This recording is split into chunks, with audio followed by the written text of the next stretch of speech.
जा रहा है कि जो यूजीसी का कानून है इसका विरोध इसलिए हो रहा है कि क्योंकि इसमें ओबीसी को शामिल किया गया है, जबकि सामान्य वर्ग को कोई ऑब्जेक्शन नहीं है ओबीसी को शामिल करने में।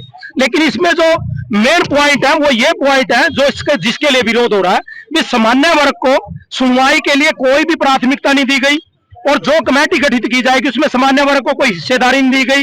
और दूसरा, अगर कोई झूठा पाया जाता है, कोई केस करने वाला झूठा पाया जाता है कल को, उसके खिलाफ भी कोई कानूनी कार्रवाई नहीं होगी। ये एक तरफ का काला कानून है। ऐसा कभी अंग्रेज काल में नहीं हुआ, मुसलमान काल में नहीं हुआ, किसी भी काल में नहीं हुआ।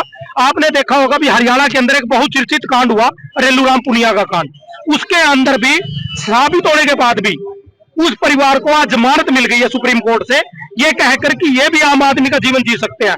लेकिन जो ये काला कानून है इसके अंदर तो किसी भी प्रकार की सुनवाई नहीं, जिसके खिलाफ शिकायत की गई है वो किसी को बात नहीं कह सकता, उसको किसी भी प्रकार की कोई फरियाद करने का हक नहीं।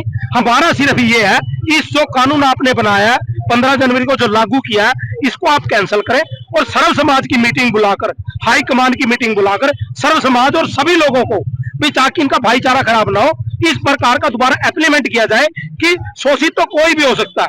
इसका मतलब ये नहीं होता है, क्योंकि अगर आपने देखा भी होगा तो शोषण तो सामान्य वर्ग का भी होता है, जहां बहुसंख्यक लोग अदर कास्ट के हो। तो हमारा यही है कि हमें आपस में लड़ाया ना जाए, क्योंकि हमारा बहुत भाईचारा है और बड़े प्यार से रहते हैं।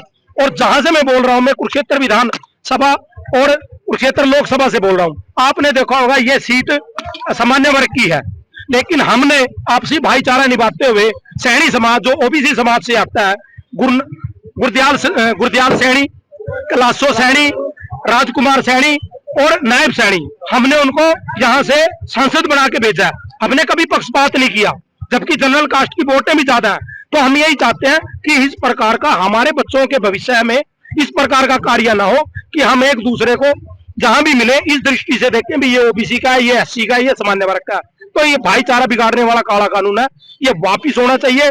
और इसमें अगर आप इम्प्लीमेंट कर सकते हो तो सभी समाजों को हिस्सेदारी रख के भी कोई भी व्यक्ति शोषित हो सकता है, पीड़ित हो सकता है, उसके लिए सर्व समाज के लिए सभी लोगों को हित में रखते हुए कानून दोबारा से बनाया जाए। प्रधान जी, शिक्षा मंत्री ने ट्वीट करके कहा है कि हम किसी भी जाति समाज के खिलाफ कोई भेदभाव होने नहीं देंगे, इस पर क्या कहेंगे? देखिए, आप एक बात बताइए मुझे, आप एक मेरे खिलाफ किसी ने याचिका दायर कर दी कि मैंने उस आदमी को बुरा कहा, लेकिन जहां मेरी सुनवाई होनी है वहां मेरी कोई हिस्सेदारी नहीं।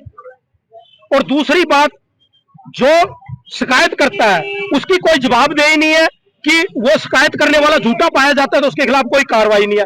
तो इससे बड़ा क्या विडंबना होगी कि एक तरफ से ये मान लिया सरकार ने कि सामान्य वर्ग ही दोषी है और यही सबको पीड़ित करता है। तो इससे बड़ा तो मैं कह नहीं सकता, देश के लिए कोई दुर्भाग्य है।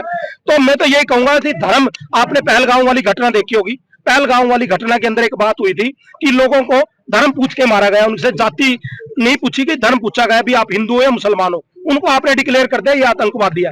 लेकिन अब ये जो जात पूछने वाला कानून बना है, इन लोगों को क्या कहोगे आप?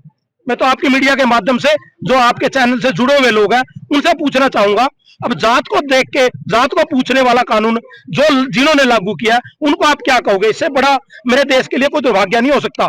अगर आज भगत सिंह जी, चंद्रशेखर आजाद, अशफाक उल्लाह खान और जितने भी हमारे स्वतंत्रता सेनानी, अगर वो सुन रहे होंगे, इस प्रकार की घटना देख रहे होंगे, अगर उनकी आत्मा कहीं भी होगी तो आज वो भी सोचते होंगे कि मैं दोबारा से, भगत सिंह सोचता होगा कि मैं जट सिख कम्युनिटी में पैदा हूं, चंद्रशेखर आजाद तो सोचता होगा कि मैं ब्राह्मण पैदा हूं।